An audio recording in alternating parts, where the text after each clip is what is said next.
aula passada, a gente começou a falar sobre funções vetoriais e já falamos de limite e derivada.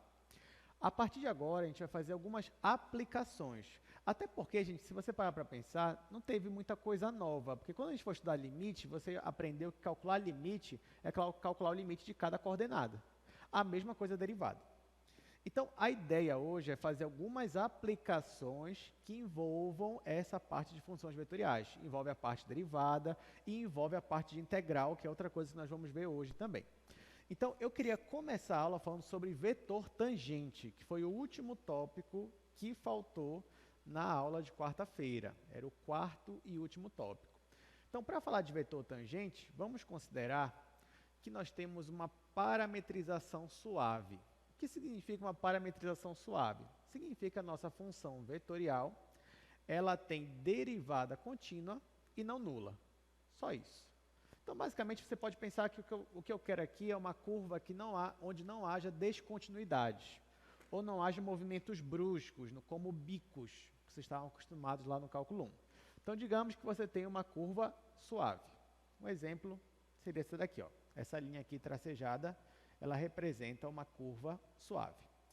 Essa curva ela está parametrizada, o que significa que por trás dela existe uma função vetorial, que eu estou chamando de função alfa.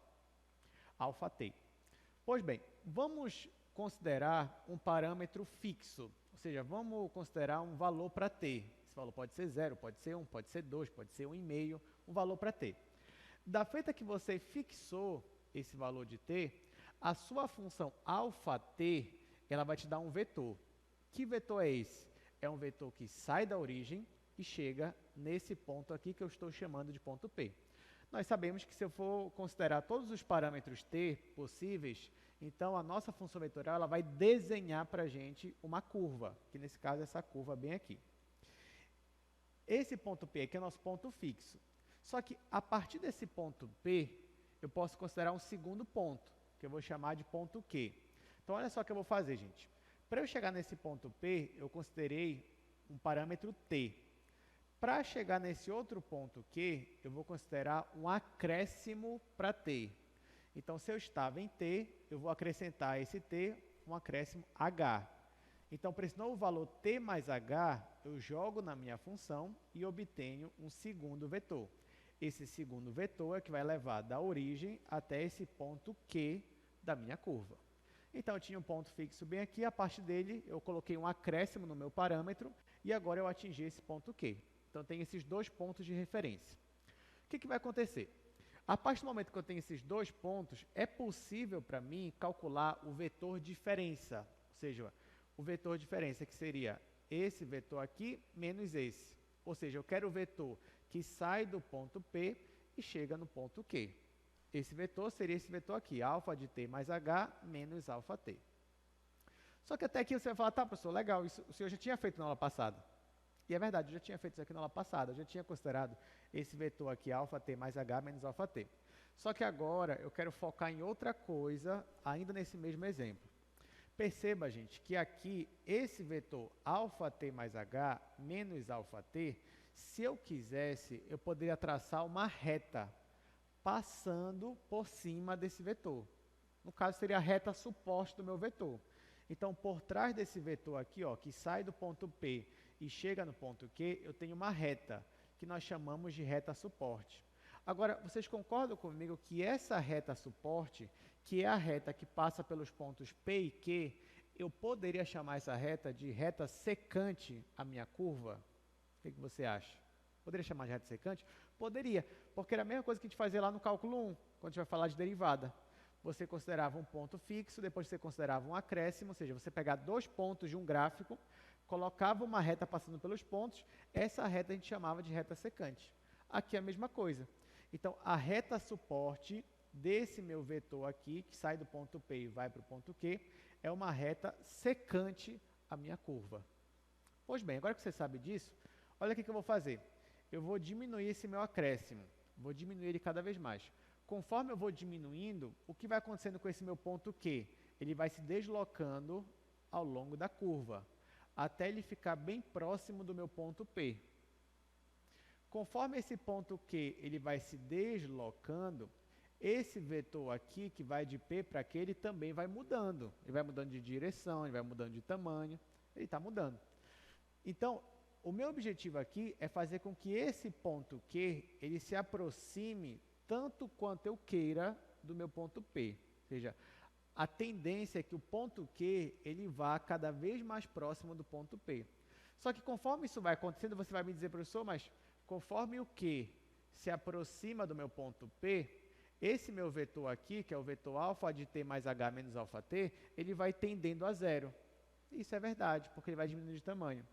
Mas se ele vai tendendo a zero, vai chegar um momento que eu não vou mais conseguir enxergar a minha reta secante.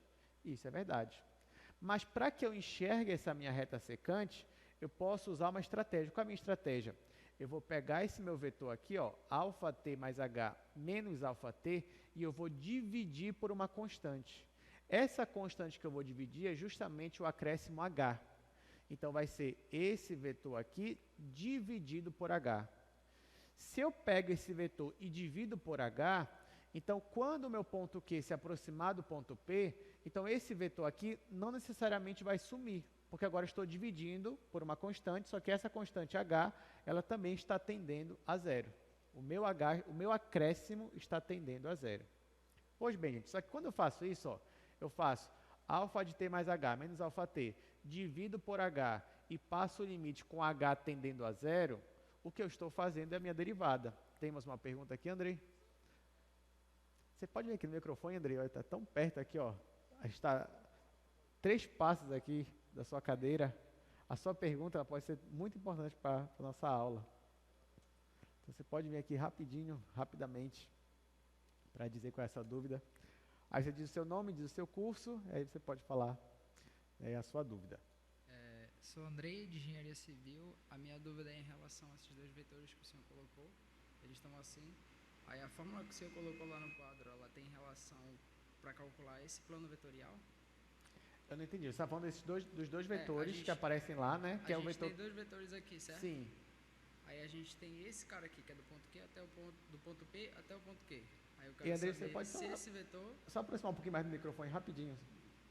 Eu quero saber se esse vetor é calculado com aquela fórmula que você colocou lá. Isso. Esse carinha bem aqui. Entendi. Essa que é a dúvida. Entendi a sua dúvida. Pode ser, inclusive, uma dúvida muito boa. Então, vamos voltar aqui para o desenho. Olha só, André, vê se eu entendi mesmo. Você está falando aqui, olha, você está me perguntando se esse vetor aqui, ele é formado por essa expressão aqui. Seria isso? E é verdade. Esse vetor aqui, ó, que sai do ponto P e chega no ponto Q, ele é formado simplesmente por essa expressão. Ou seja, eu estou subtraindo um vetor do outro. Na verdade, o que eu estou fazendo, ó, é considerando o ponto Q como meu ponto final e o ponto P como meu ponto inicial. Então, mas quem é que me dá o ponto Q? Essa expressão. Quem me dá o ponto P? Essa expressão. Então, quando eu faço esse vetor menos esse, eu chego nesse daqui. Outra forma de você enxergar isso é fazendo aquela soma de vetores mesmo. Por exemplo, eu estou somando este vetor aqui com o oposto de alfa t. Então, se eu fizesse o oposto de alfa t, eu ia obter um vetor assim, exatamente como está aqui. Só que ele ia aparecer para cá, só que eu posso deslocar ele para onde eu quiser.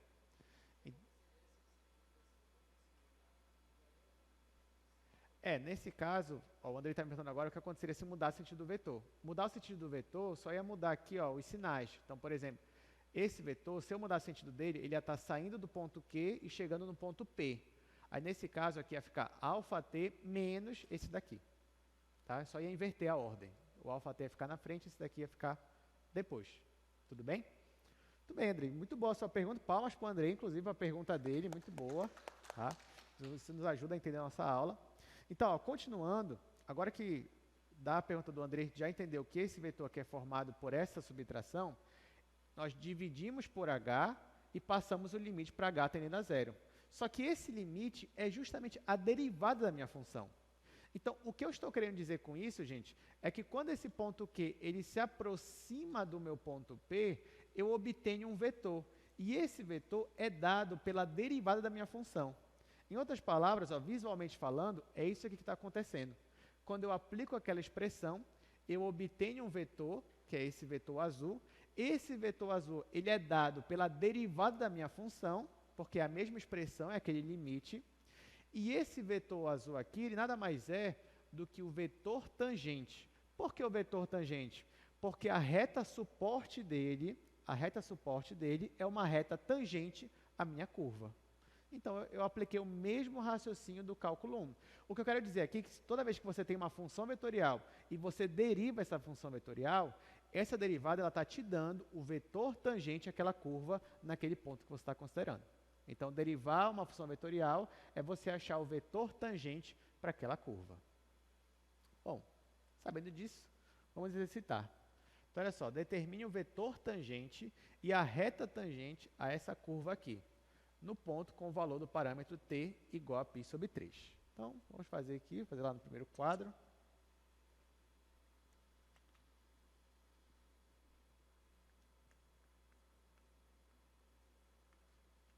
Só vou colocar aqui as informações.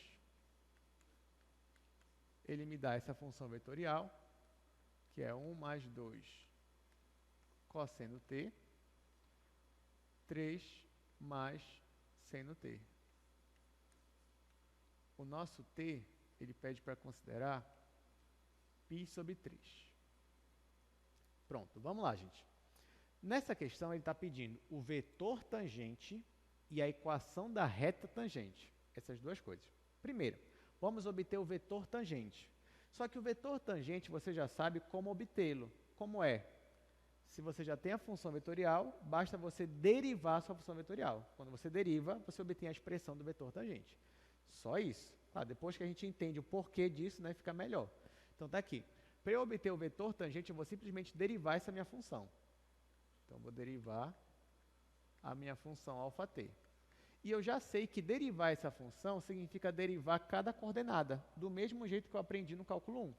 Então, aqui, derivada do 1 vai ser 0, porque é constante. Derivada do cosseno, qual é? Menos seno. Então, aqui vai ficar menos 2 seno. Menos 2 seno t. Aqui, derivada do 3 é 0. Derivada do seno? Cosseno. Muito bem, então está aqui, cosseno. Então, olha só. Essa nova função aqui que eu achei é a função que me dá o vetor tangente para cada parâmetro t. Só que ele pediu para um parâmetro t específico. Qual é esse parâmetro? Para t igual a π sobre 3. Então, para eu achar o vetor tangente, basta eu acrescentar no lugar, eu colocar no lugar do t o valor π sobre 3. Só que ele não pediu só o vetor tangente, ele também pediu a equação da reta tangente. Para eu obter a equação da reta tangente, eu preciso de duas coisas. Na verdade, para obter qualquer equação de reta, né, eu preciso de duas coisas. Eu preciso de um ponto da minha curva e eu preciso de um vetor que seja um vetor diretor. Aqui eu tenho duas funções, gente. Se eu pegar esse parâmetro t aqui, π sobre 3, e substituir aqui nessa função, que é a função derivada, eu vou obter um vetor. Esse vetor, ele me dá o quê com relação à reta? Ele é o vetor diretor da reta. Agora, se eu pegar esse mesmo parâmetro e substituir aqui nessa função αt, isso aqui vai me dar o quê? O que vocês acham que vai me dar? Vai me dar um ponto da minha curva. Porque não esqueça que essa função aqui não é a função que está desenhando a minha curva. Então, nesse parâmetro, para esse valor de t, o que ele vai me dar? Vai me dar um vetor que sai da origem e chega num ponto que está na curva. Então, olha o que eu vou fazer. Para eu obter a equação da reta tangente, eu vou substituir t igual a π sobre 3 nas duas funções.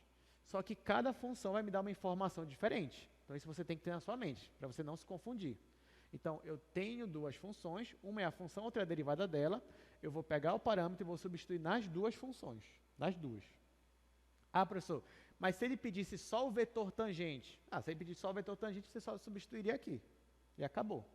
Mas como ele pede a equação da reta tangente também, eu vou substituir nos dois. Então, eu venho e vou calcular o alfa, no lugar do t, colocar π sobre 3.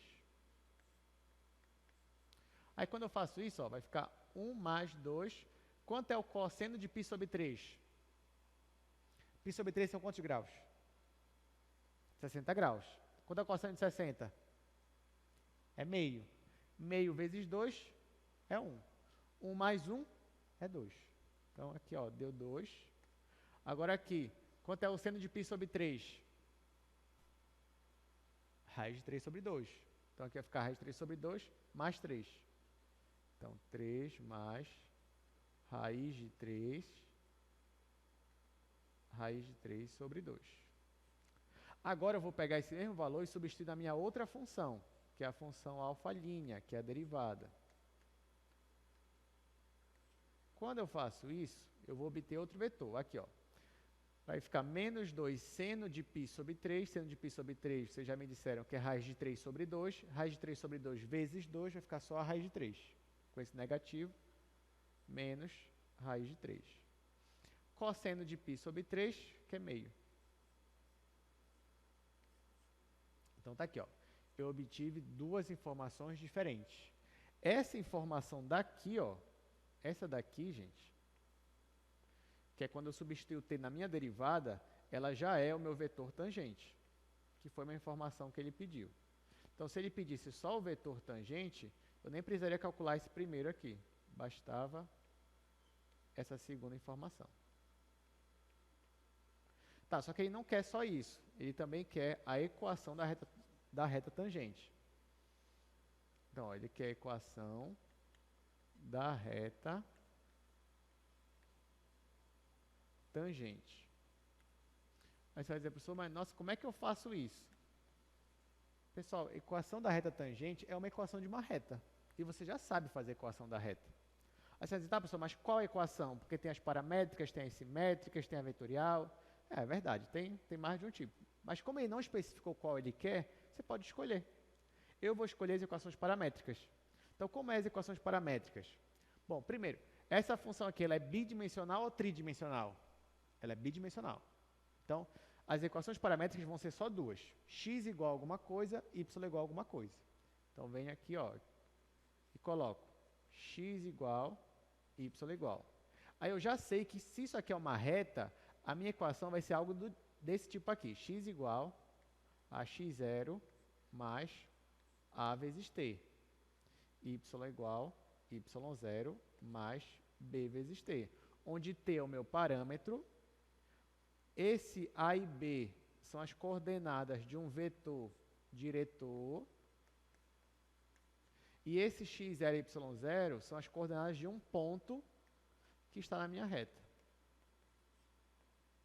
Então, já sei que se eu tenho um ponto que está na minha reta e eu tenho um vetor que é paralelo à reta, tem a mesma direção, então basta eu jogar nessa formulação aqui e isso aqui já me dá a equação da minha reta. Agora vem a pergunta. Para eu obter a equação dessa reta tangente aqui, eu preciso de um ponto que esteja na reta e eu preciso de um vetor que seja paralelo a essa reta tangente. Eu já tenho essas informações? A resposta é sim. Como é que eu obtenho esse vetor aqui, ó? Esse vetor que seria um vetor diretor a essa reta tangente? Basta eu pegar o vetor tangente. Está aqui, ó, o vetor tangente. Quais são as coordenadas dele? Menos raiz de 3 e meio. Então, esse menos raiz de 3 é o A. Esse meio é o B. Falta também eu achar um ponto da minha reta. Só que o ponto da minha reta é o ponto que está na curva, é o ponto que eu estou considerando. Então, eu já tenho também essa informação. Ela está bem aqui, ó. Quando t igual a π sobre 3, o ponto que eu estou considerando da minha curva é esse ponto aqui. E esse ponto da minha curva coincide com o ponto da minha reta, porque é o ponto onde a reta ela tangencia. Então, esses valores aqui, gente, ó, o 2 e o 3 raiz de 3 sobre 2, é o que eu vou usar aqui no x0 e no y0. No caso, o 2 vai ser o x0 e isso daqui vai ser o y0. Então, depois que eu já interpretei, eu só vou substituir. Então, perceba que essa questão ela é fácil, só que ela envolve uma interpretação. Mas depois que você já sabe a interpretação, você só joga os valores. Então, resposta final. Como é a equação da reta tangente? Vai ser x igual, aí no lugar do x0 é o 2. Então, 2. Aí mais a vezes t. No lugar do a é o menos raiz de 3. Então, vai ficar menos raiz de 3t. A segunda equação, y igual, no lugar do y0 vai ficar 3 mais raiz de 3 sobre 2. Então, eu coloco 3 mais raiz de 3 sobre 2. Ainda não é o t isso daqui, ainda não é com t. Aí, por último, no lugar do b é meio. Vai ficar mais meio vezes t. Então, ó, essa daqui é a equação de uma reta só que ela não é qualquer reta. Essa daqui é justamente a minha reta tangente. Alguma pergunta, alguma dúvida? Depois que entende a interpretação, fica mais tranquilo, né? Então, a questão ela termina bem aqui. Olha, um exercício bem legal para vocês é desenhar isso aqui, fazer o gráfico disso para você enxergar, para ver se está tudo certinho mesmo. Porque, ó, aqui você tem uma função vetorial. E o que está acontecendo? Para esse parâmetro aqui, eu estou desenhando a minha equação da reta tangente. Mas eu estou obtendo a equação dela, a equação da reta tangente. Então, o que você poderia fazer? Você poderia, no seu papel, fazer o gráfico dessa função αt. Quando você fizesse o gráfico dessa função, você ia obter uma curva. Depois, você consideraria, para t igual a π sobre 3, qual é o ponto que eu estou considerando? O ponto é esse daqui, ó. Nesse ponto, eu tenho uma reta que está tangenciando a minha curva. Como é a equação da minha reta? É essa equação aqui. Então, você consegue desenhar o gráfico disso daqui, marcar esse ponto e desenhar essa reta. Aí, se você fizer isso usando essas informações, se der tudo certinho visualmente falando, então porque você acertou. Ah, mas eu não quero desenhar, não tenho muito tempo para isso. Então, use o GeoGebra. Eu vou usar o GeoGebra agora, vocês vão ver como é que vai ser. Aí, no GeoGebra, a primeira informação que eu vou colocar é a minha função, que nós estamos considerando. Então, olha só, gente. A primeira coisa que eu vou fazer aqui é colocar a minha função. Quem é a minha função? É aquela lá. É 1 mais 2 cosseno, 3 mais seno. Então, venho aqui e coloco 1 mais 2 cosseno, aí vírgula, agora a segunda coordenada, 3 mais seno. 3 mais seno. Olha só, nesse caso, o gráfico da minha função vetorial é o quê? Que figura é essa? É uma elipse. Tá, então, ó, se eu te desse só a função e não tivesse mais nada, você já conseguiria esboçar esse gráfico. É uma elipse. Pronto. Agora, ele está considerando um ponto. Qual é o ponto? É quando t igual a π sobre 3.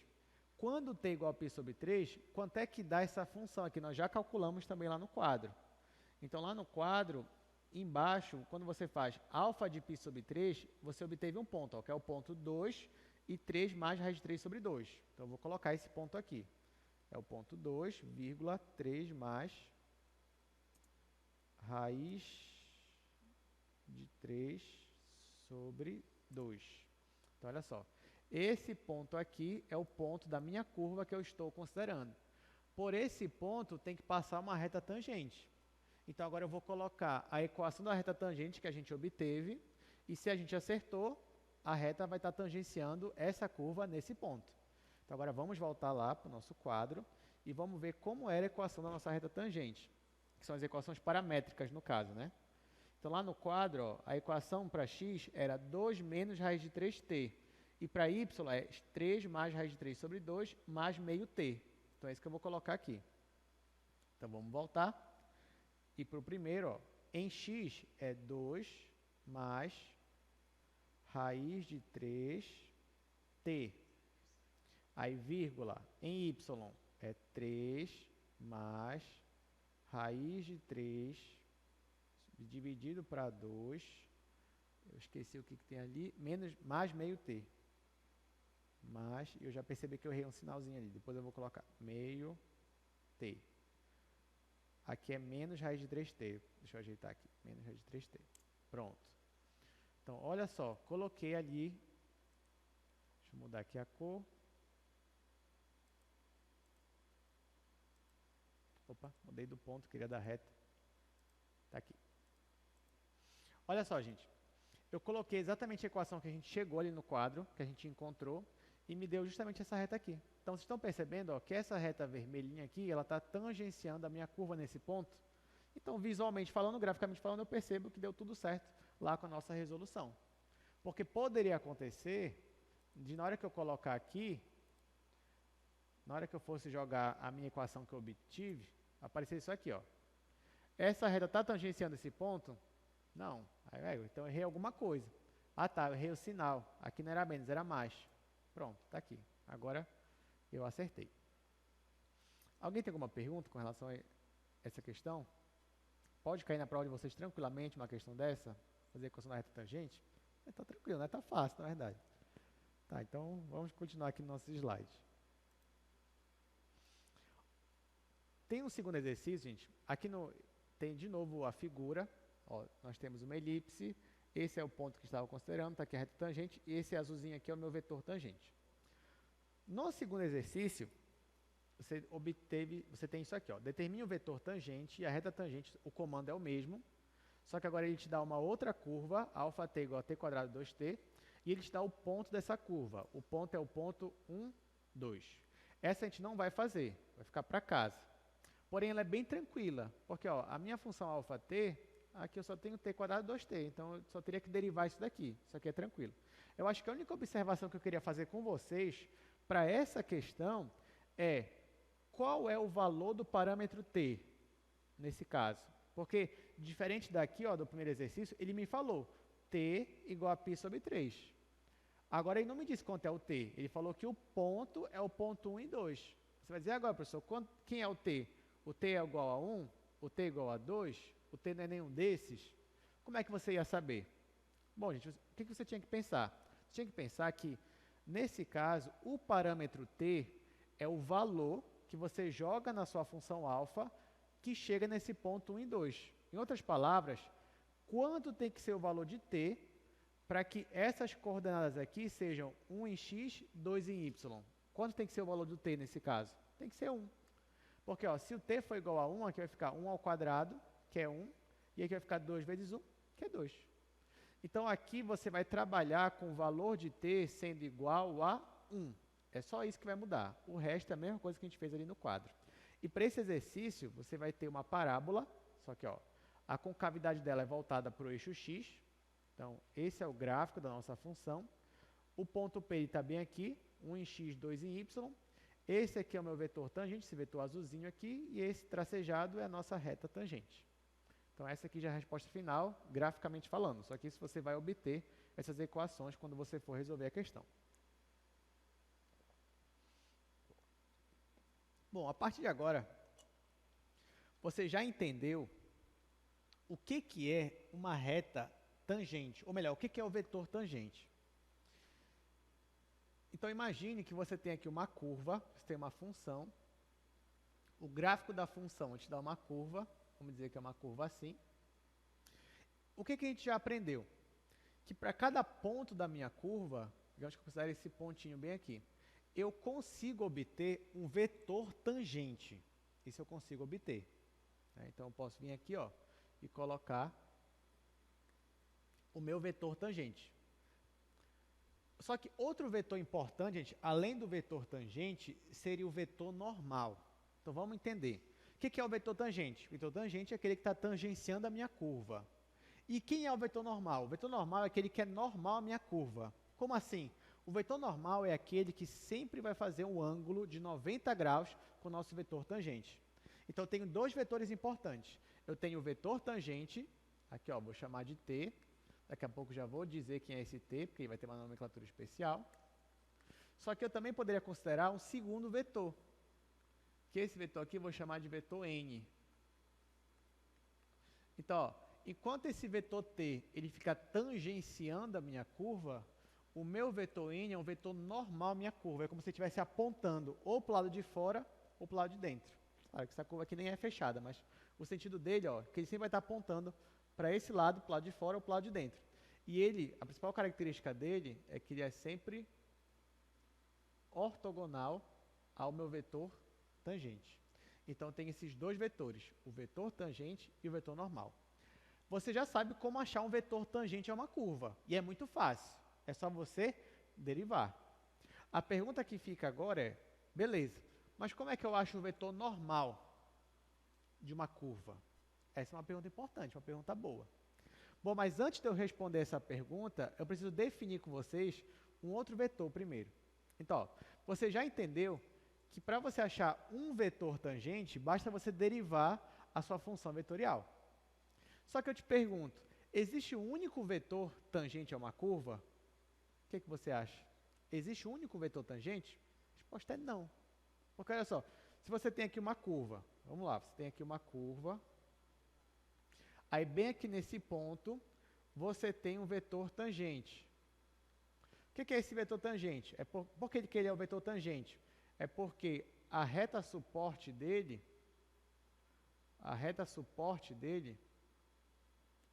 é uma reta tangente à minha curva nesse ponto. Só que, gente, esse vetor aqui, que é o vetor tangente, ele é o único vetor tangente a essa curva? O que vocês acham?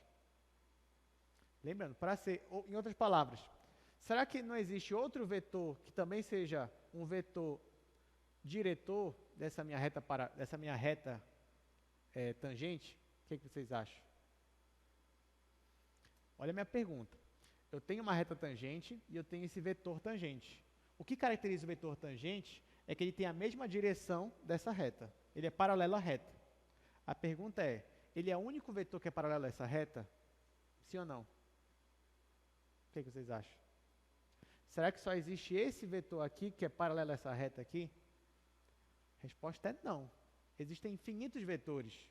Na verdade, se eu pegasse aqui o meu vetor tangente e multiplicasse por 2, o que eu ia estar fazendo?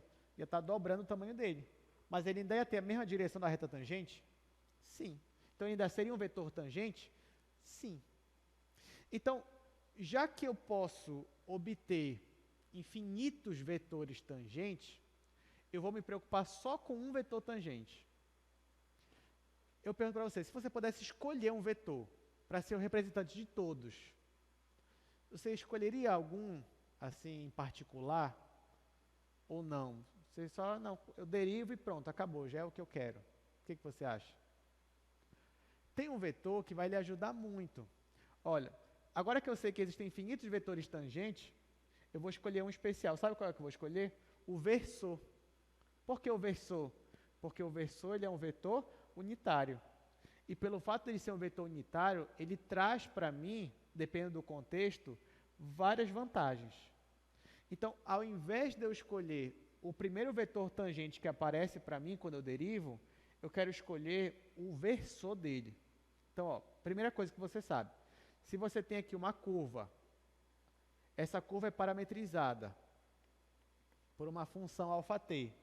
Você escolheu um ponto dessa curva, você quer achar um vetor tangente. Se você quer achar qualquer vetor tangente, o caminho mais fácil é só você derivar. Então, você já sabe que o α' de t, ele já é um vetor tangente. Agora, se eu te falar, eu não quero qualquer vetor tangente, eu quero um vetor tangente unitário. Então, o que eu quero é calcular o versor dele. E como é que calcula versor mesmo? Vocês lembram? Como é que calcula versor? A gente já viu isso aqui em sala.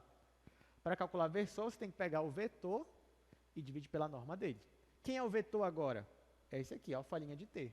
Então, se eu quero achar o versor dele, eu tenho que considerar essa função, α' de t, e dividir pela norma dele. Quem é α' de t? É o meu vetor tangente. Se eu pegar esse vetor tangente e divido pela norma dele, eu vou ter um vetor tangente unitário. Esse vetor tangente unitário eu vou chamar de t. Eu vou chamar ele de t.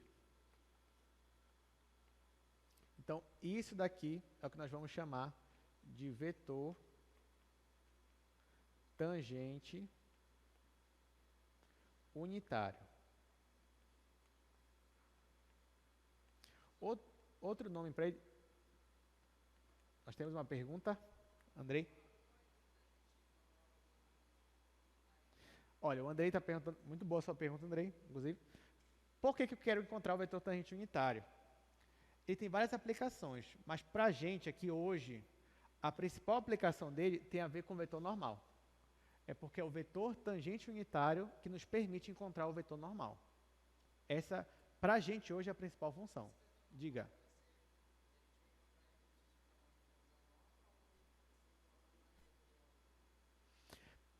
Para eu achar esse vetor normal, ele vai ter a ver com esse vetor tangente unitário e tem a ver com a derivada. Mas tudo a gente vai demonstrar daqui a pouco. Mas esse vetor aqui e esse vetor normal, eles têm tudo a ver. Estão fortemente relacionados. Por isso que eu comecei falando disso daqui e de repente eu parei para falar disso daqui. Né, de vetor tangente unitário. Mas daqui a pouco a gente vai voltar para cá, falar do vetor normal. Então, olha só. Então, o vetor tangente unitário nós calculamos dessa forma. Eu derivo e depois divido pela norma dele. Simples assim. Agora a gente vai fazer um exercício sobre isso e depois a gente vai falar sobre o vetor normal. Então, olha só, isso é só uma definição, tá, gente, que eu coloquei no quadro, estou colocando aqui no slide também. Então, o versor do vetor tangente nós vamos chamar de t, mas você já sabia que era um versor. Quem é um versor? É o vetor dividido pela norma dele. Então, você já sabe que agora isso aqui é o nosso vetor tangente unitário, ou vetor tangente principal, como você encontra em algumas literaturas. Então, se eu te pedir, calcule o vetor tangente principal, eu estou me referindo ao vetor tangente unitário, ou seja, o versor.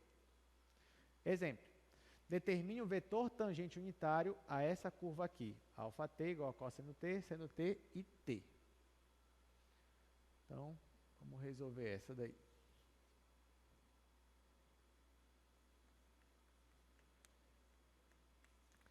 Então, aqui é bem simples, ele me dá uma curva.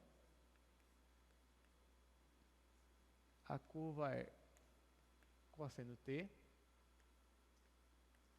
seno t e t. Então, vamos resolver essa questão.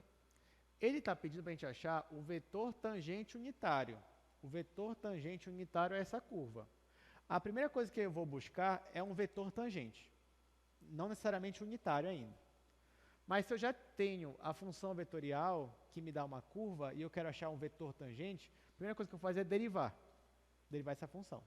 Então, primeiro ponto, se ele já me deu o alfa, então eu vou calcular o alfa linha de t. O alfa linha de t. Quem é o alfa linha de t? Eu vou derivar cada coordenada. Derivada do cosseno menos seno. Derivada do seno é o cosseno. Derivada de t é 1. Esse vetor aqui, gente, ele já é um vetor tangente, sim ou não? Ele já é um vetor tangente.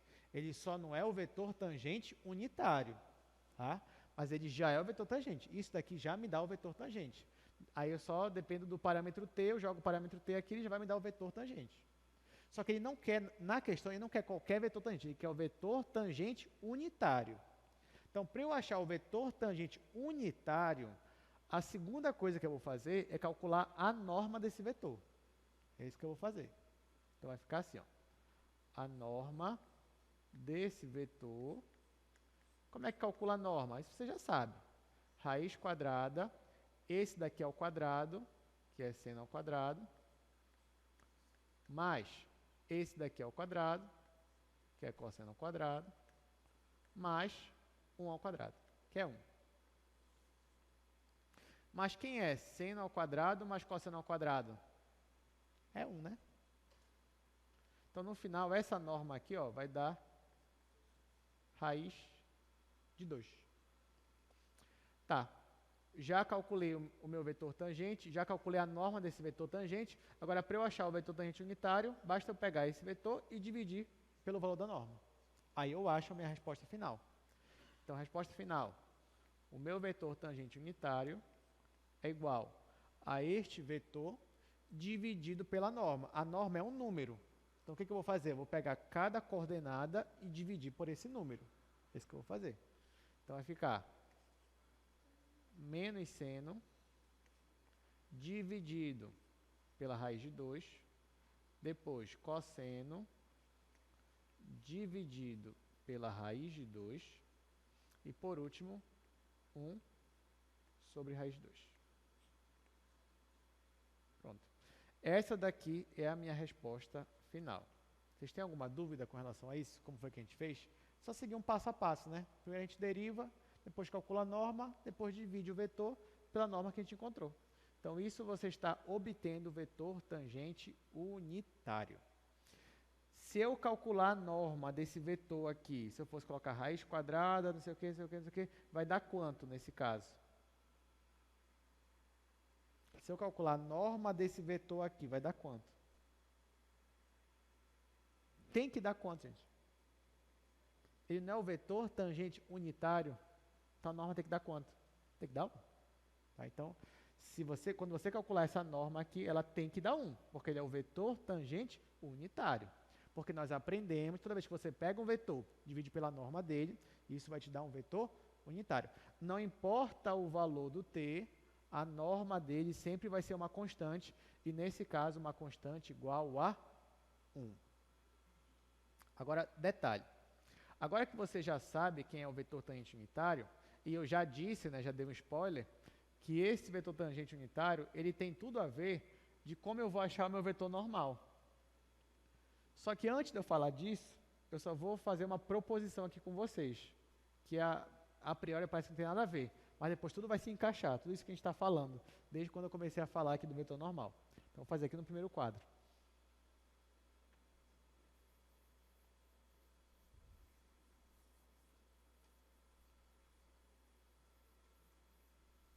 Mas vocês perceberam que a gente calculou duas normas aqui hoje, e as duas normas deram uma constante. Vocês perceberam? Tipo, eu calculei a norma de dois vetores aqui anteriormente, e nesse caso as duas normas deram uma constante. O primeiro a norma deu raiz de 2, no segundo a norma deu 1.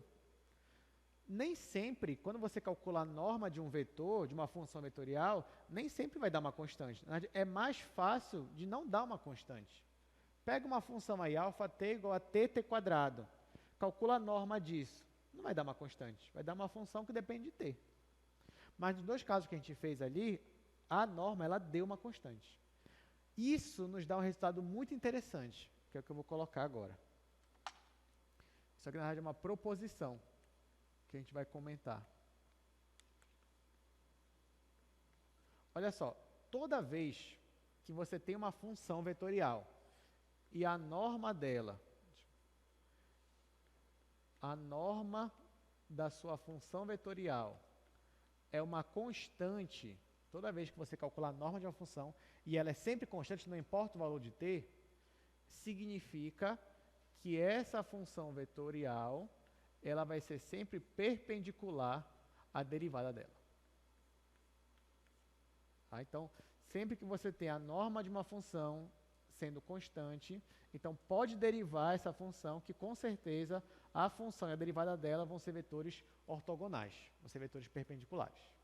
Essa é uma proposição, claro que eu teria que provar para vocês. Na verdade, eu vou provar, porque a demonstração é bem simples, na verdade. Como é que eu vou provar isso daqui? Ou seja, eu tenho que partir disso daqui e chegar aqui. Como eu vou fazer? Lembra de uma propriedade que nós já vimos aqui, que é essa daqui. αt, produto interno com αt, ou seja, isso daqui a gente já é demonstração, tá, que eu estou fazendo. Quando você pega um vetor e faz o produto interno com ele mesmo, isso aqui é igual à norma do vetor ao quadrado. Isso aqui você já sabia. Só que nesse caso, a norma disso daqui é uma constante k. Isso aqui vai ficar k ao quadrado. Do lado esquerdo não vai mudar. Então vai ficar αt, produto interno com αt, igual, aqui vai ficar k ao quadrado. Isso aqui é uma equação. Então eu vou derivar os dois lados em relação a t. Eu posso fazer isso porque é uma equação. Então, ó, vou derivar os dois lados em relação a t. Vamos começar por aqui. Quanto é que vai dar? K ao quadrado derivado em relação a t. K não é uma constante? Uma constante ao quadrado não é uma constante? Qual é a derivada da constante? É zero. Então aqui vai zerar. E aqui? Aqui eu posso aplicar a regra do produto para produto interno. Ela existe, a gente viu rapidamente na aula passada. Então vai ficar a derivada desse, produto interno com esse, mais esse produto interno com a derivada desse. Então vai ficar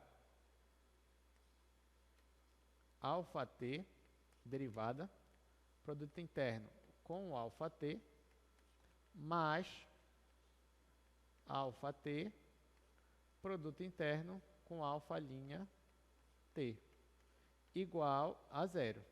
Vamos continuar para cá. Gente, só que aqui, ó, isso daqui só está mudando a ordem. No produto interno, quando você troca a ordem, ainda é a mesma coisa, mesmo produto.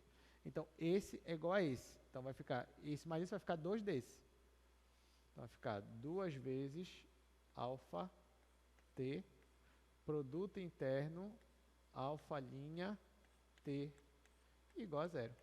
Só que, ó, estou multiplicando esse produto interno por uma constante 2. Posso dividir por 2 os dois lados. Aqui vai sumir o 2, e quando eu dividir 0 por 2, vai dar 0 ainda. Então, no final, ó, eu posso sumir com esse 2. Então, isso aqui está me dizendo isso daqui. Ou seja, a minha função vetorial, produto interno, com a derivada dela é igual a zero. Mas nós sabemos que isso acontece se, somente se, esses vetores são perpendiculares, são ortogonais entre si. Então, isso aqui me diz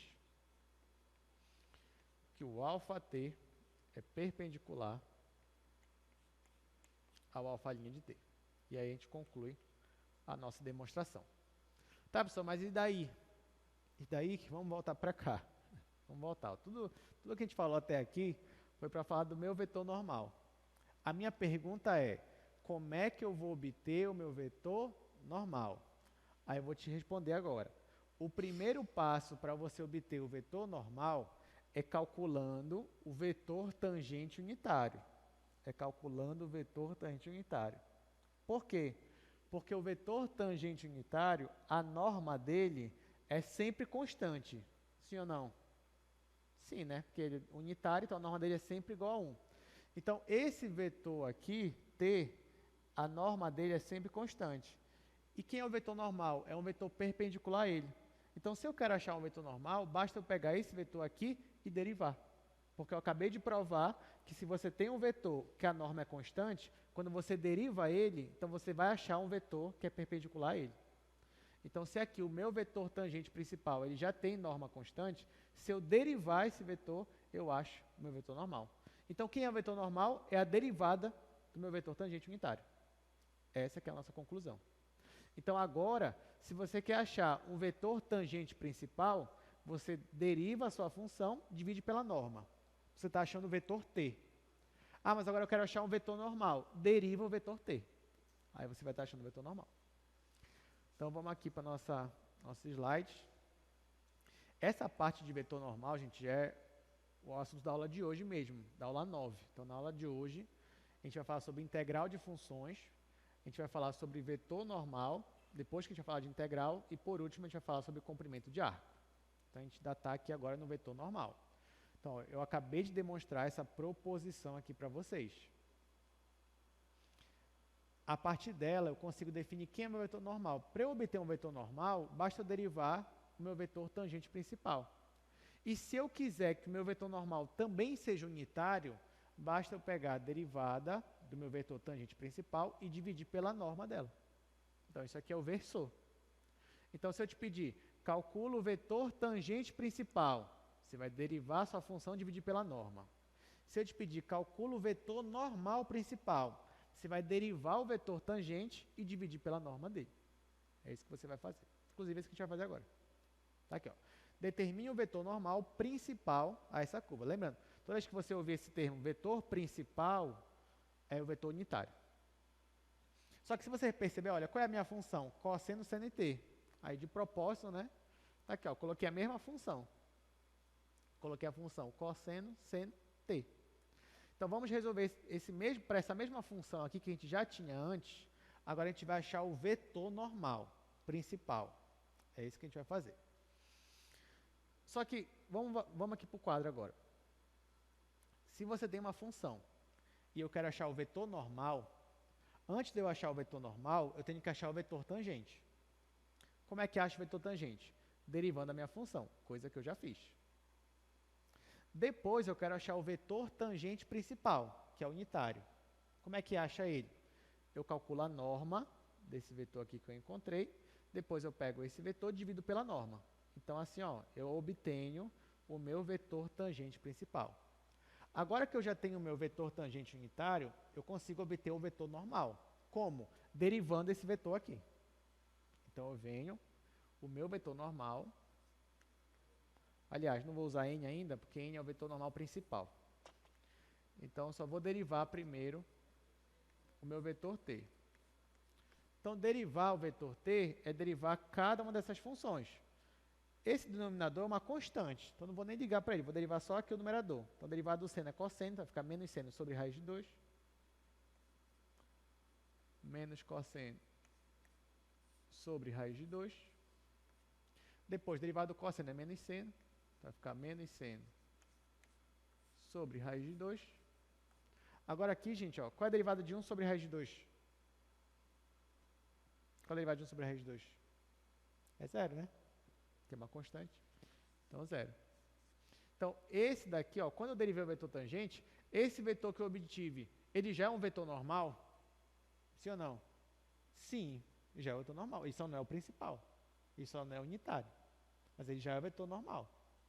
Como é que eu acho o vetor principal, então, normal? Basta eu pegar esse vetor e dividir pela norma dele. Então, agora eu vou calcular a norma dele. Então, aqui eu venho, ó, vou calcular a norma desse meu vetor. Vai ficar raiz quadrada. Isso daqui ao quadrado, gente, vai ficar cosseno ao quadrado sobre 2. Aqui vai ficar positivo por causa do ao quadrado, aqui vai ficar só 2. Depois, mais seno ao quadrado sobre 2, e aqui é zero. Então, ficou só isso daqui. Aqui o denominador é o mesmo. Então, vou somar no numerador, isso mais isso vai dar 1. Então, vai ficar 1 sobre raiz de 2. Então, no final aqui vai ficar 1 sobre raiz de... 1 sobre 2, só que está dentro da raiz, que é a mesma coisa que 1 sobre raiz de 2. Pronto. Já calculei a derivada do vetor tangente principal, já calculei a norma dele. Para eu achar o vetor normal principal, basta eu pegar esse vetor e dividir por essa norma. Antes de eu fazer isso, eu vou arrumar essa função aqui, ó. Vou escrever ela assim. Ela é a mesma coisa que 1 sobre raiz de 2. Aqui vai ficar menos cosseno t, menos seno t, e zero. E pronto. Agora sim, agora eu vou terminar essa questão achando o meu vetor normal principal. Quem é o vetor normal? É esse vetor aqui, dividido pela norma dele.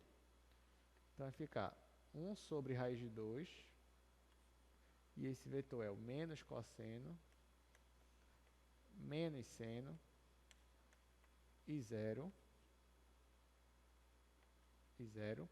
dividido por 1 sobre raiz de 2. Aí que eu posso fazer simplificar, por isso que eu tirei esse 1 sobre raiz de 2. E no final, o meu vetor normal vai ser menos cosseno, menos seno e zero. Essa daqui é a nossa resposta final. Oi, Andrei. Porque eu cortei aqui? Ah, porque eu tirei? Ah, tá. Bem aqui, ó, eu tinha 1 sobre raiz de 2 e sobre raiz de 2, e aqui era zero. Então, isso aqui é uma constante, 1 sobre raiz de 2. Então, eu posso tirar do meu vetor. Tanto que depois eu posso fazer a volta. Ó. Se eu multiplicar isso com esse, eu volto para cá. Se eu multiplicar isso com esse, eu volto para cá. E se eu multiplicar isso por zero, é zero. Por que eu quis tirar?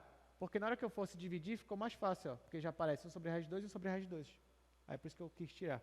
Só para ficar mais fácil de visualizar. A resposta é essa daqui. Para não ficar só nos cálculos, eu trouxe também, no GeoGebra, esses vetores para essa função, o vetor tangente e o vetor normal. Aí, acho que vocês vão conseguir visualizar bem melhor o que está acontecendo por trás desses cálculos que a gente fez aqui. Então, vamos aqui para o GeoGebra.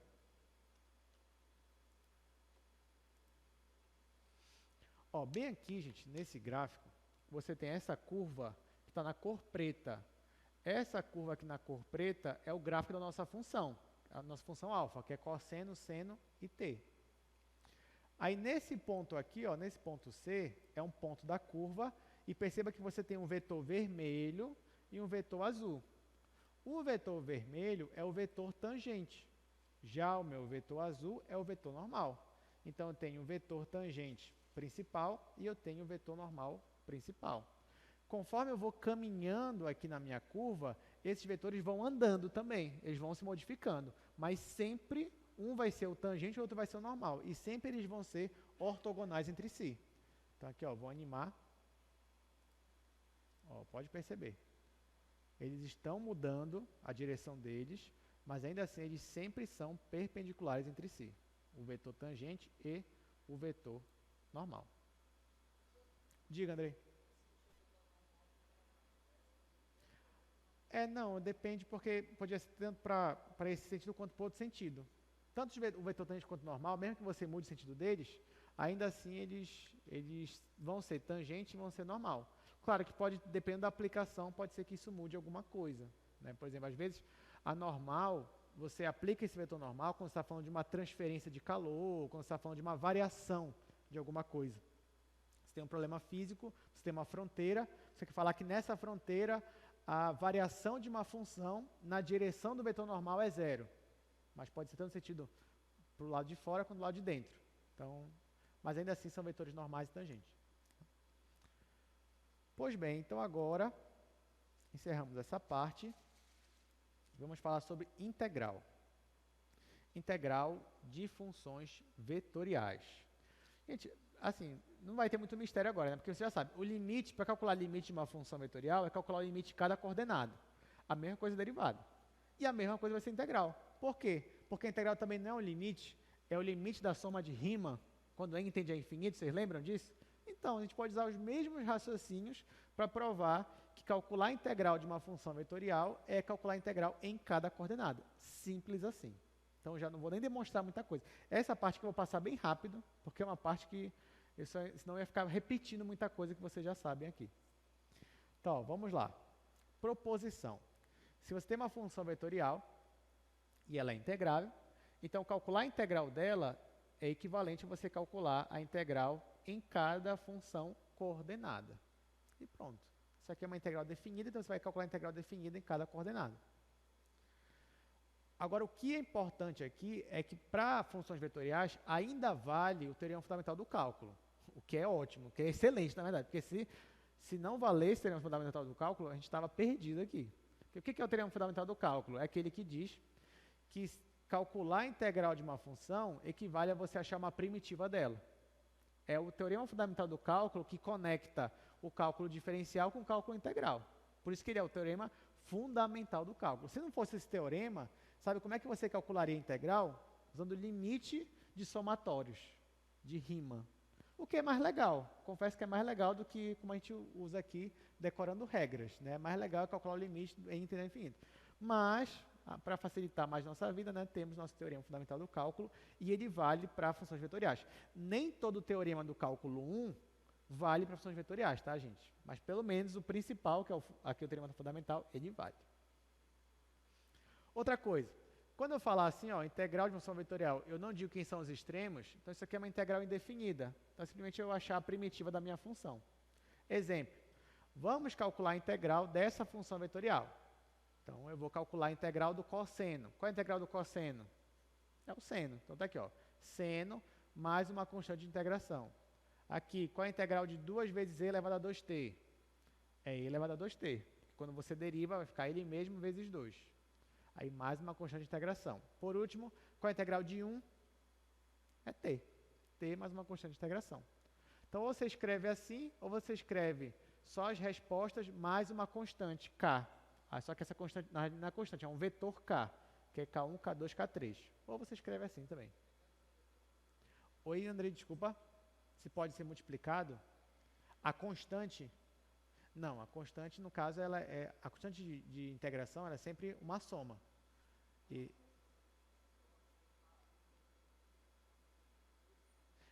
Não, eu não sei. Ó, porque, na verdade, deixa eu colocar aqui como é que estava aqui, né? Seno de t. Deixa eu fazer aqui. Nós tínhamos seno de t mais k1, aí depois e elevado a 2t mais k2 e t mais k3. Só que esse k1, k2, k3 é só constante de integração. Então, se eu quiser, eu poderia escrever assim. Poderia escrever seno t e elevado a 2t e t. Ah, professor, então eu posso ignorar? Não. Aí você vai ter que colocar mais k. Só que k é um vetor. Porque que vetor é esse? Seria o vetor k1, k2, k3. Tá? Então, isso aqui é outra forma de você escrever. Aí você pode chamar isso aqui de vetor k, não tem problema. Vetor k, que é o vetor que tem as constantes de integração. São duas formas de você fazer. Pois bem, a gente não vai resolver nenhum exercício disso, de integral, até porque a gente vai ficar fazendo só exercício de cálculo 1 mesmo. Então, ao invés disso, eu quero fazer uma aplicação disso que a gente fez até agora. Eu quero falar, então, agora sobre comprimento de arco. Comprimento de arco. Então, olha só. Digamos que você tem uma curva. Essa curva aqui, ó, gente, é a curva azul. Aí, digamos que eu peça para você calcular o comprimento dessa curva. Quero saber qual é o comprimento dela. É claro que, olhando assim, né, é muito difícil você dizer quanto é o comprimento da curva. Então, a gente vai ter que usar uma estratégia. Uma estratégia para conseguir calcular o comprimento de qualquer curva. Claro, depende se a curva for suave, enfim.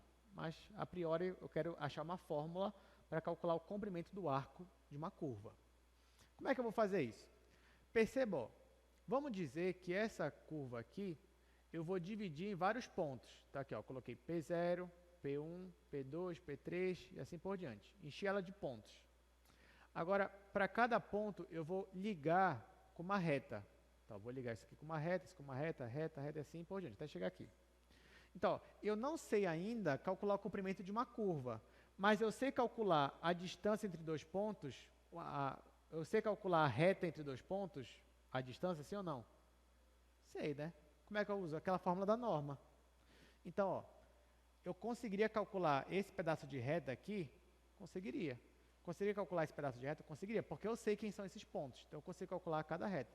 E se eu somasse o comprimento de cada reta, essa reta mais essa, mais essa, mais essa, até chegar aqui, ia dar o comprimento da curva, do arco, sim ou não? Não. Mas ia ser uma aproximação, pelo menos? Seria. Se eu colocasse mais pontos aqui, gente, ó, mais pontos, mais pontos, mais pontos, e essas retas iam ficar cada vez menorzinhas, eu ia estar melhorando a minha aproximação? Sim. Então, vocês estão percebendo onde eu vou chegar no final? Pois é, a gente vai fazer no quadro a demonstração. Mas o raciocínio é esse, eu quero achar o comprimento do arco. Para isso, eu vou encher o arco de pontos e vou considerar retas. E eu vou calcular o comprimento da reta. Depois eu vou fazer um somatório, depois eu vou passar o limite. Então é isso que a gente vai fazer a partir de agora.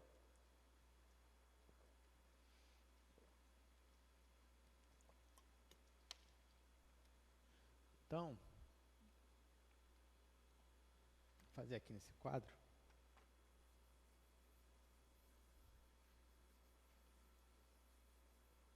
Olha, agora eu vou considerar só um pedacinho da minha curva.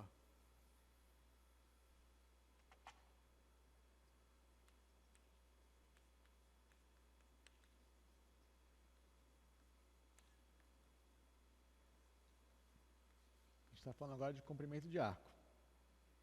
Então, você já viu ali a nossa curva. Eu vou considerar só um pedacinho dela. Então, eu tinha aqui um pedacinho da minha curva. Bora dizer que começa nesse ponto, termina nesse ponto aqui. Aí, esse daqui é o ponto PI. Esse aqui é o ponto PI mais 1. Aí, o que foi que a gente fez? A gente considerou uma reta que liga esse ponto a esse aqui. Aquela curva que vocês viram, ela está parametrizada. Quer dizer que eu consigo achar cada ponto da curva por meio de uma função, que eu vou chamar aqui de função alfa. Vamos considerar também que essa função alfa, alfa t, ela é bidimensional. Mas tudo que eu falar também ia valer se fosse tridimensional. Então, se ela é bidimensional, ela tem duas coordenadas. Então, ó, eu consigo achar quem é esse ponto aqui. Esse ponto aqui, ele seria equivalente às coordenadas do meu vetor alfa de TI. TI é um T qualquer, pode ser T1, T2, T3, tanto faz. E esse ponto aqui são as coordenadas de um vetor que eu vou chamar de TI mais 1. Então, esse mais 1 eu só quero dizer que é o sucessor desse. Então, se isso aqui era o T2, isso aqui vai ser o T3. Isso aqui é o T6, isso aqui vai ser o T7. E assim por diante. Lembrando, como é que eu estou fazendo essa aproximação? Ao invés de eu calcular o comprimento do arco, eu estou calculando a distância entre esses dois pontos. Esse ponto aqui, ele é dado, as coordenadas dele, por esse vetor. E esse daqui por esse vetor. Se eu quero calcular a distância entre esses dois pontos, e eu vou chamar essa distância de LI, então, vocês concordam comigo que para eu calcular essa distância LI, né, que é daqui para cá, vai ser igual a norma de alfa TI mais 1 menos alfa de TI? Ou seja, estou calculando, na verdade, a norma desse vetor, que sai daqui e vem para cá. É isso que eu estou fazendo. Então, eu estou calculando a norma desse vetor. Só que tá, a norma desse vetor aqui é a mesma coisa que isso aqui, ó, gente. Li é igual a raiz quadrada, aí aqui vai ficar x ti mais 1 menos x ti, isso tudo aqui é ao quadrado, mais aqui y de ti mais 1 menos y de ti. Tudo isso aqui é ao quadrado. E aqui eu vou tirar minha raiz quadrada. Então, olha só, a minha expressão ela ficou grande, mas eu vou melhorar ela. Como é que eu vou melhorar? Olha só para dentro do parêntese, esse x aqui. Vocês concordam comigo que esse x é uma função que depende de t? Sim ou não? Sim. E aqui, y é uma função que depende de t? Sim, também. Então, olha o que acontece. Aqui, se eu considerar, e a gente está considerando, que essa minha função alfa, ela tem derivada contínua, todo mundo enfim, tudo é belo aí nesse mundo, está tudo certinho matematicamente falando. Então, eu posso dizer que essa função x aqui, ela é contínua no meu intervalo ti até ti mais 1 e derivável nesse mesmo intervalo aberto. Então, eu posso aplicar para cá e para cá o que a gente chama no cálculo 1 de teorema do valor médio.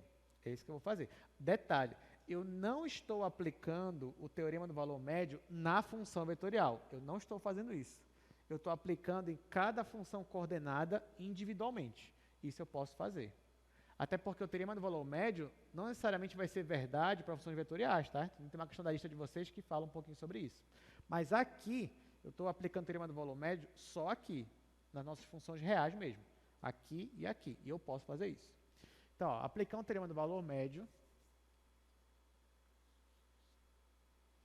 Então, vou escrever assim. Pelo teorema do valor médio, existem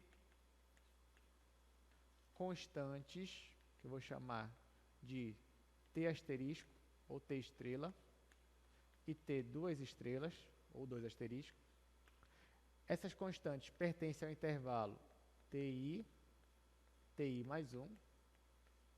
Tais que, o que está acontecendo? Primeiro, essa primeira constante aqui, a derivada de x aplicado nela, é igual a x de ti mais 1 menos x de ti dividido por ti mais 1 menos ti. Aqui. O mesmo vale para a minha função y. Se eu aplicar o teorema do valor médio, eu encontro uma outra constante, que eu estou chamando de 2 estrelas. Então, x' de t 2 estrelas é igual a y de ti mais 1 menos y de ti dividido por ti mais 1 menos ti. Vocês percebem que o denominador desse e desse é o mesmo? É ti mais 1 menos ti? É o mesmo. Então, eu vou chamar esse denominador aqui simplesmente de ΔT. ΔT. Então, vocês concordam comigo também que, olhando só para essa primeira equação, quem é o x de ti mais 1 menos x de ti? Se eu isolar esse numerador, então esse ΔT vai aparecer aqui do outro lado e vai ficar x', ou seja, a derivada de x em t estrela vezes ΔT? Sim ou não? Sim, né? Então, no lugar desse numerador, que é o que aparece bem aqui, eu vou colocar derivada de x vezes ΔT. E aqui eu vou fazer a mesma coisa. Aqui vai ficar derivada de y vezes ΔT, ao quadrado. Então, está ficando bem interessante aqui nossa demonstração. Vou terminar aqui no segundo quadro. Oi, Andrei. Já vou repetir. Aqui, você entendeu que a gente só aplicou o teorema do valor médio? Para cá. Tá, aqui, ó. O que eu estou fazendo? Estou só calculando a distância desse ponto para esse. Aí, como é que eu calculo a distância entre dois pontos? Eu estou fazendo a norma desse vetor menos esse vetor. Tudo bem? Quando você faz esse menos esse, você obtém na primeira coordenada isso daqui e na segunda coordenada isso daqui. Aí eu estou fazendo a norma. Então, é a raiz quadrada dessa quadrada mais essa ao quadrado. Aí daqui eu estou aplicando o teorema do valor médio. Quando eu aplico o teorema do valor médio, eu vou chamar esse numerador aqui, ó, que está x de ti mais 1 menos x de ti, sobre ΔT, eu vou isolar esse. Então, o ΔT que está aqui embaixo, ele vai passar para cá, multiplicando. Então, esse numerador vai ser a derivada de x vezes ΔT. Estrelinha significa só que eu não sei quem é essa constante, mas eu sei que essa constante está dentro desse intervalo. Tá? É só isso. Então, eu não sei quem é esse T estrela, mas eu sei que ele é constante e que ele está aqui. Estou chamando de T estrela. Tanto que aqui embaixo eu usei 2 estrelas, porque não é a mesma constante aqui em cima e aqui embaixo. Não é necessariamente. É porque aqui, André, porque assim, eu pulei uma parte grande, né? Mas aqui eu estou falando do teorema do valor médio do cálculo 1. Então, talvez esse que esteja confundindo um pouco vocês. Mas no cálculo 1, vocês aprenderam o teorema do valor médio, que tem a ver com a derivada. É isso que eu estou aplicando aqui agora. Entendeu? Aí o que eu posso falar para vocês também é revisar um pouquinho desse teorema do valor médio. Porque lá você vai entender por que apareceu esse T estrela aqui, por que apareceu esse quociente aqui, entendeu? E tem até relembrar geometricamente o que ele significa. Porque o teorema do valor médio vai dizer que pelo menos um ponto lá do meu domínio, a minha reta tangente vai ser paralela à reta secante, do intervalo de A a B. Se vocês lembrarem, é isso daqui que ele está falando geometricamente. Pois bem, então vamos continuar. Então, olha como ficou no final aqui meu LI. LI é raiz quadrada de x' de t estrela ao quadrado e aqui ΔT ao quadrado, mais y' t duas estrelas ao quadrado e aqui ΔT ao quadrado. ΔT ao quadrado. Tudo raiz quadrada. Aí, ó, aqui eu tenho ΔT ao quadrado. E aqui também. Vou colocar em evidência, vai ficar ele ao quadrado, vezes um parênteses, e vou tirar ele da raiz quadrada. Então, vai ficar assim, ó. LI vai ser igual a raiz quadrada de x' de t estrela ao quadrado, mais y' de t duas estrelas ao quadrado, e aqui ΔT. Pronto. É nessa expressão que eu queria chegar. Isso aqui é só um pedacinho da minha curva. Então, a aproximação para aquele meu arco lá, a aproximação seria o somatório de cada pedacinho desse, né? De cada reta. Que é I de 1 a N de cada um desses. Só que eu não quero só uma aproximação, eu quero uma igualdade. Então, o que eu faço? Eu passo o limite nesse somatório quando N tende a infinito. Então, venho aqui, ó. Venho aqui e digo que o comprimento da minha curva é o limite quando N tende a infinito desse somatório aqui, ó. LI. Quando I vai de 1 a N. LI é tudo isso daqui, gente. Só que esse limite, quando N tende a infinito de um somatório, isso aqui nada mais é do que a integral de Riemann.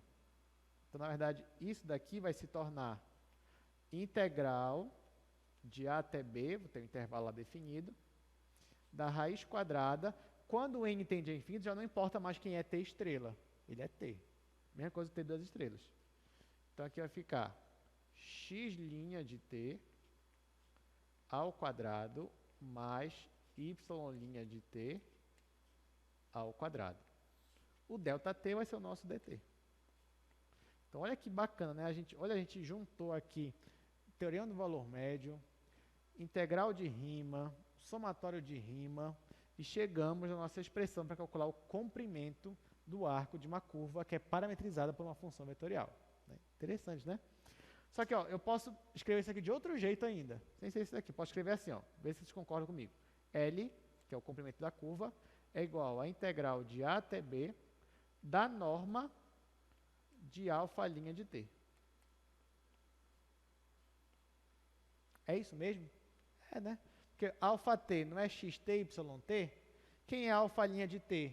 X' e y'. Quem é a norma de alfa'? Raiz quadrada de x' ao quadrado mais y' ao quadrado. Então, é essa expressão aqui, ó, que nós vamos usar para calcular o comprimento do arco de uma curva. Deu para entender, gente? Tudo bem. Então, na prova de vocês, se eu pedir o comprimento do arco, vocês vão usar essa fórmula aqui. Se esquecer a fórmula, você já sabe a demonstração. Você usa a alternativa do valor médio, chega aqui e calcula, tá bom? Então, é bom que assim ninguém esquece. Se esquecer, tem a demonstração para nos ajudar. Então, ó, aqui nossa proposição, que é basicamente o que eu já falei. Só que, como eu disse para vocês, o mesmo vale para 3 dimensões. Então, se a minha função fosse tridimensional, o que ia mudar na fórmula é que apareceu um z', no caso assim. É só isso que ia mudar, mas a fórmula ainda fica praticamente a mesma. Então, vamos resolver aqui 2 exercícios. Primeiro aí, ó, segundo. A gente vai finalizar a aula com esses 2 exercícios. O segundo é muito importante, tá, gente? Muito importante mesmo. Então, ele vai ser o final da nossa aula. Vou resolver logo o primeiro.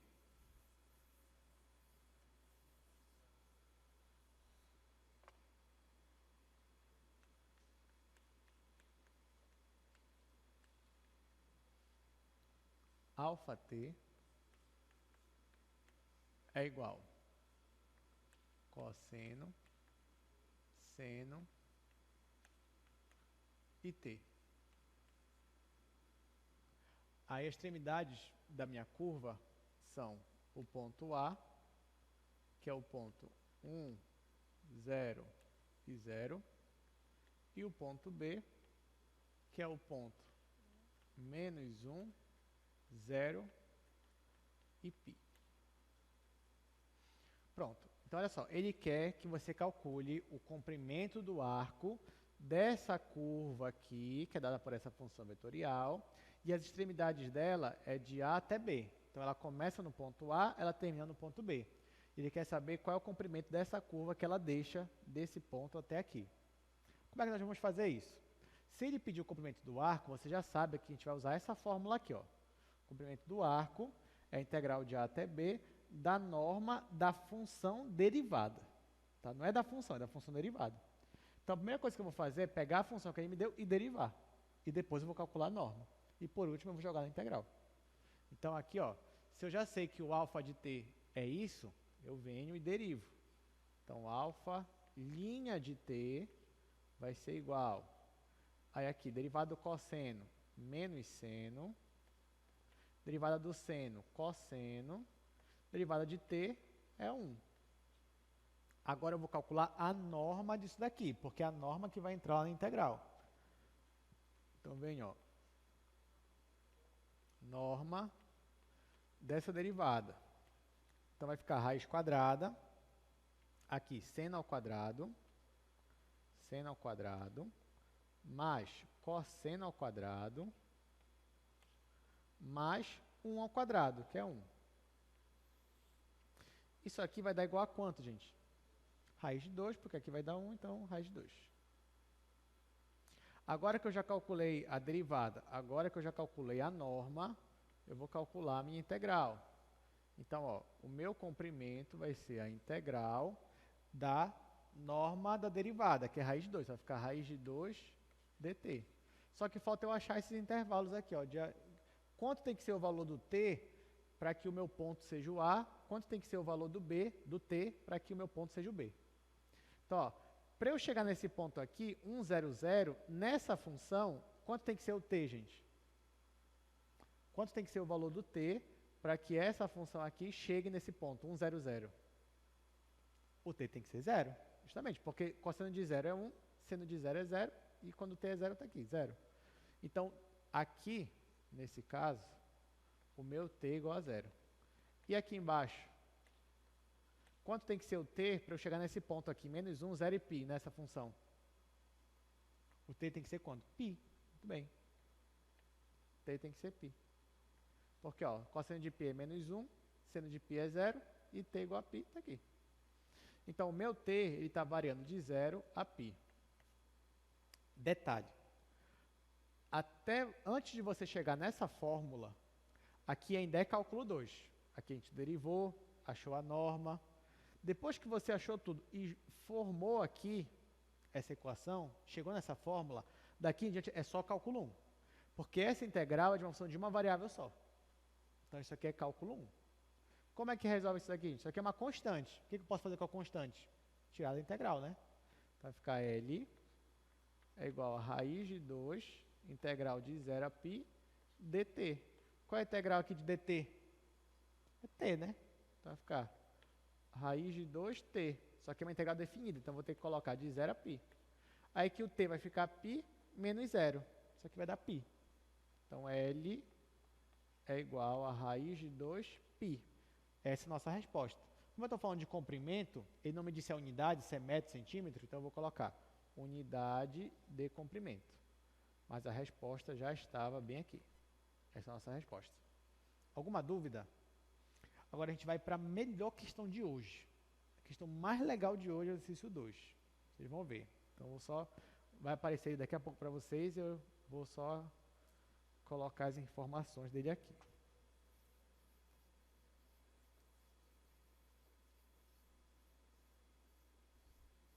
Vou dizer ainda qual é a função vetorial. Pronto, vamos no nosso slide agora.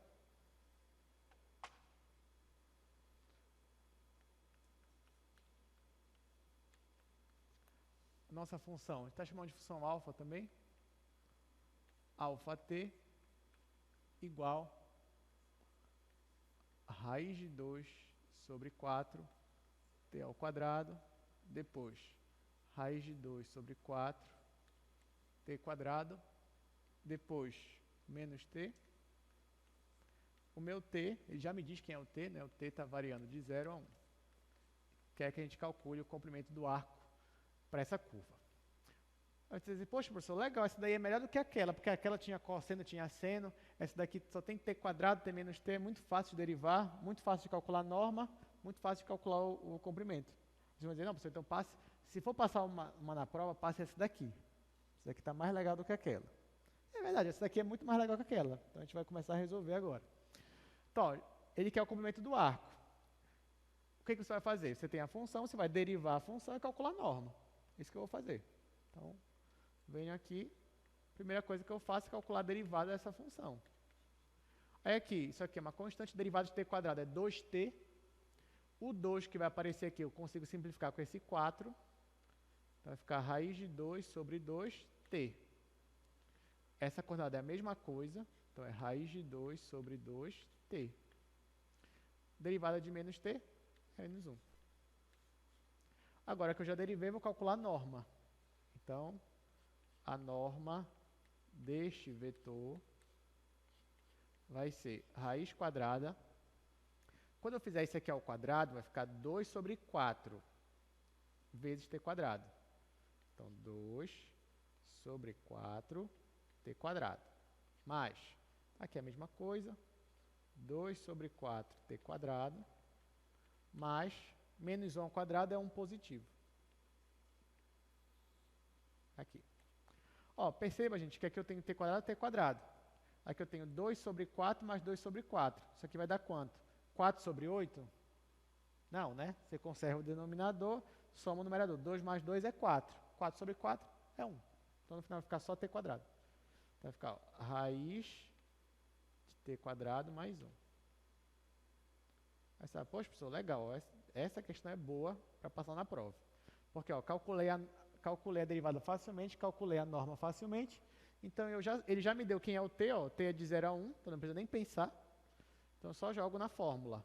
L, que é o comprimento, é a integral de 0 a 1 disso que eu achei aqui, né, da norma da derivada, ou seja, da raiz quadrada de t quadrado mais 1. Agora, nosso objetivo, então, é só calcular essa integral. Só que você vai ver, essa integral ela é imediata? Não, não é imediata. Pode pensar aí, pensa aí qual é, não é imediata. Ah, tá, então eu vou fazer por substituição simples? Não, também, você não vai conseguir. Integração por partes? Não, também, você não vai conseguir. Ah, só é impossível fazer essa integral? Não, é possível. Você sabe porque você aprendeu em cálculo 1. Então, para eu resolver essa integral, são assim, várias etapas. Na primeira etapa, eu vou aplicar o que vocês chamavam lá em cálculo 1 de integração, ou melhor, substituição trigonométrica. Vocês lembram disso? Lembram, né? Tá, então a gente vai usar agora a substituição trigonométrica para resolver essa minha integral.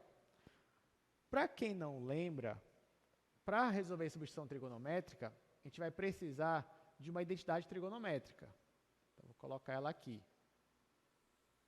Ó, lembra da identidade principal trigonométrica, que é seno ao quadrado de θ mais cosseno ao quadrado de θ é igual a 1. Você vai usar essa identidade fundamental e aqui, ó, nessa igualdade, eu vou dividir todo mundo pelo cosseno ao quadrado. Então, você não precisa nem decorar duas identidades, decora só essa daqui e divide pelo cosseno ao quadrado. Quando você vai dividir esse por esse, vai ficar tangente ao quadrado. Tangente ao quadrado de θ. Quando eu dividir esse por esse, vai ficar 1.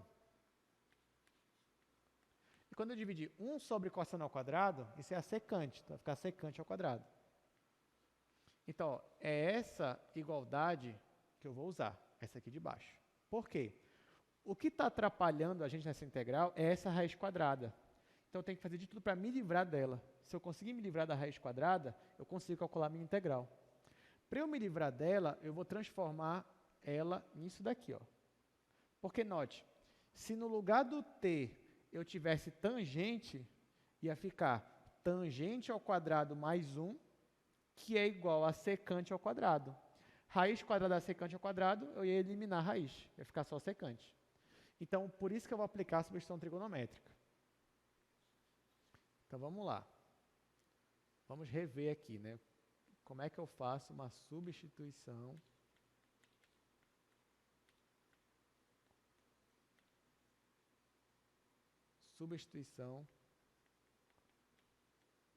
trigonométrica.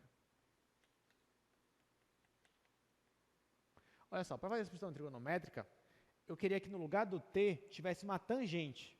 Não tem problema. Eu venho e digo t igual a tangente de θ. Pronto. Só dizer isso. Se o t é igual a tangente, então dt, o diferencial dt vai ser a derivada da tangente, que é secante ao quadrado de θ dθ. Vai ser isso. Então, ó, no lugar do t eu vou colocar tangente, no lugar do dt eu vou colocar secante ao quadrado de θ. Eu preciso mudar também os intervalos de integração. Então, vamos mudar aqui os intervalos de integração. Então, ó, o t vai de 0 a 1. Quando o t é 0, lembra, eu vou mudar a variável. Eu estava na variável t, vou para a variável θ. Quando t é igual a 0, a pergunta que eu faço é, quanto é o θ? E outra, quando t igual a 1, a pergunta que eu faço é, quanto é o θ nesse caso? Vamos para o θ igual a 1, que eu acho que é mais fácil do pessoal enxergar ele logo. Gente, se o t igual a 1, vai ficar tangente de θ igual a 1. Qual tem que ser o ângulo para que a tangente desse ângulo seja igual a 1? Qual é esse ângulo cuja tangente é igual a 1? 45 graus, né? Ou π sobre 4. Então, quando t igual a 1, o θ é π sobre 4. Agora, quando t igual a 0, quanto tem que ser o ângulo para a tangente também ser 0? O ângulo tem que ser 0. Tá? Então, quando t igual a 0, o θ é 0 também. Pode ver. Quanto é a tangente de 0? Vai ficar seno de 0 sobre cosseno de 0. Vai ficar 0 sobre 1, que é 0. Tá? Então, aqui eu estou fazendo θ igual a arco tangente de t, para poder achar esses novos intervalos de integração. Bom, agora que eu fiz isso, né, vamos ver como é que ficou nossa integral ali.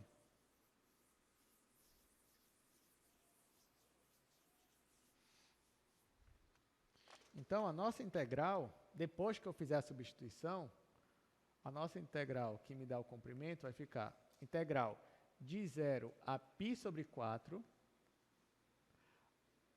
Aí, olha só. Aqui, no lugar da raiz, vai ficar tangente ao quadrado mais 1. Então, raiz da tangente ao quadrado mais 1. E no lugar do dt, é secante ao quadrado dθ.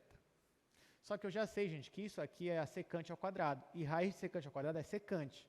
Então, no final vai ficar integral de 0 a π sobre 4 secante de θ secante ao quadrado de θ.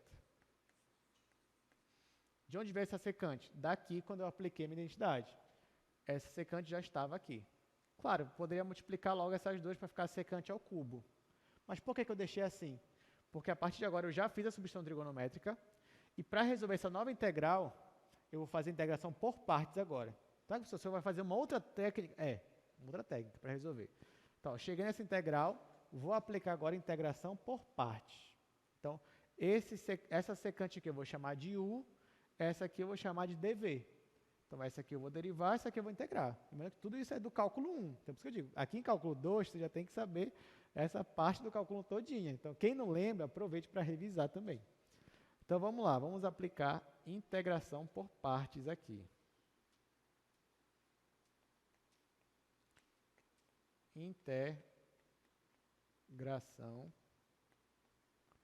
Integração por partes. Então, ó, eu vou chamar a secante de U. Então, U é igual a secante de θ. Então, quem é o meu du? Du é derivado da secante. Derivado da secante é secante tangente. Então, derivado da secante é secante tangente de θ. E essa secante ao quadrado eu vou chamar de dv. Então, dv igual a secante ao quadrado de θ. Então, quem vai ser o v? Vai ser a integral disso daqui. A integral disso daqui é a tangente. Eu disse que essa questão era boa. Disse? Pois é. Vamos continuar.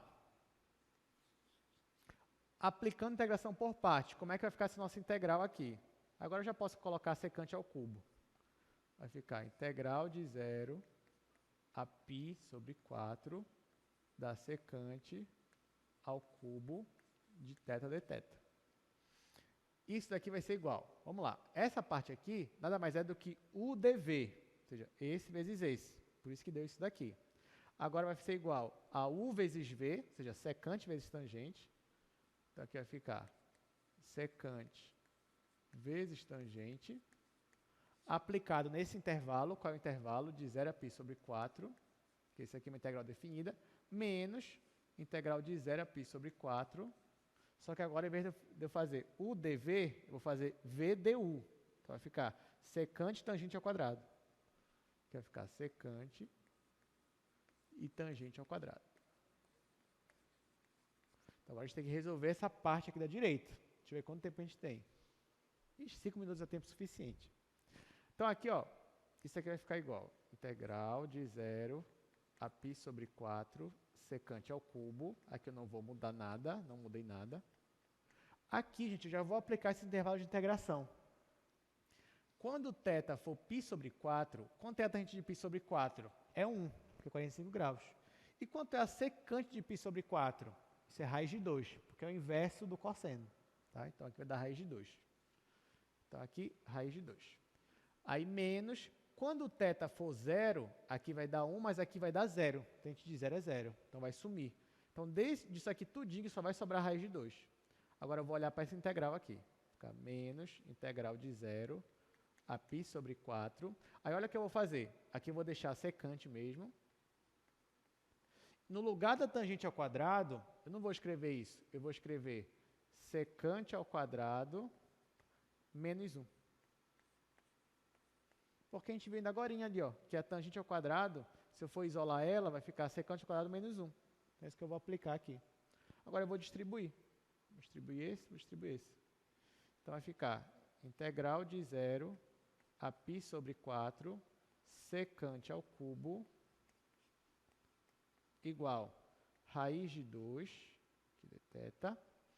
Aqui vai ficar secante ao quadrado vezes secante vezes secante ao quadrado, vai ficar secante ao cubo, ainda tem o menos aqui. Então, menos integral de 0 a π sobre 4, secante ao cubo. Aí depois vai ficar secante vezes menos 1, vai ficar menos secante. Com esse menos daqui vai ficar mais. Mais integral de 0 a π sobre 4 da secante. Ah, professor, mas não adiantou nada. Ó. Olha quem apareceu de novo, secante ao cubo. Tá, mas aqui é menos, né? Então, eu posso somar. Eu posso fazer ele aparecer do outro lado somando. Já que é o mesmo que está aqui, é o mesmo que está aqui. Só que aqui é negativo. Então, se eu somar ele dos dois lados, aqui ele vai desaparecer e aqui vai ficar 2 vezes ele. Vocês concordam comigo? Esse que eu vou fazer, né? Ou seja, esse daqui vai aparecer aqui somando, então vai ficar 2 vezes ele. Quando você pensa que vai acabar, aí aparece mais coisa para você fazer. O senhor pode cair uma dessa na prova? Pode. Já cobrei em prova uma dessa. Então vamos lá, vai ficar 2 vezes. Ah, professor, mas demora. Não, demora porque eu estou explicando. Você consegue fazer isso aqui em 15 minutos tranquilamente. Estou parando para explicar. 0 a π sobre 4 da secante ao cubo igual. Aqui sobrou raiz de 2. Esse daqui, ele já desaparece, porque ele aparece lá somando. Gente, qual é a integral da secante? Vocês lembram? Não lembram? É isso aqui, ó. Log natural de secante mais tangente. Dever de casa, revisar a integral da secante. Como é que faz? Na verdade, você multiplica em cima e embaixo pela secante mais tangente, faz uma substituição simples. Tá? Mas até pensar nisso, né, você tem que ter feito o exercício. Mas essa aqui que é a resposta. Só que eu ainda vou integral, ainda vou colocar os intervalos de 0 a π sobre 4. Tá, e agora o que está faltando? Integral de 0 a π sobre 4 da secante ao cubo. Ó, esse 2, eu já quero que ele apareça para cá, dividindo. Então vai ficar igual raiz de 2 sobre 2 mais 1 sobre 2, né? Que dá esse 2 que passou para o outro lado. Log natural. Vamos lá. Quando θ é π sobre 4, eu já disse que aqui é 1 e aqui vai dar raiz de 2. Então, raiz de 2 mais 1. Aí, menos meio, log natural. Quando o θ é 0, aqui vai dar 0 e aqui vai dar 1. Então, vai dar log natural de 1. Mas quanto é o log natural de 1? É 0. Então, eu vou até apagar aqui, ó. É 0. E essa daqui é a nossa resposta final. Tá? Então, isso aqui é comprimento de arco, então eu vou colocar a unidade de comprimento. E essa daqui é a resposta final. Esse aqui é o nosso ED. Chegamos. Deu para entender, gente? Gostaram dessa questão? Foi boa, né? Ó, a gente usou substituição trigonométrica, depois a gente usou integração por partes, depois você ainda teria que fazer a integral da secante. Para quem não lembrava, ia ter que multiplicar em cima e embaixo, depois fazer uma substituição simples, né? Eu não fiz tudo, mas a parte da secante você pode rever lá no cálculo 1, lá na sua casa. Né? Dever de casa é rever a secante. Bom, então com isso concluímos. Então a gente fechou tudo que a gente ia ver na aula de hoje. Na quarta-feira a gente vai ver funções de N variáveis. Não faltem, porque esse assunto é de extrema importância. Então até quarta-feira.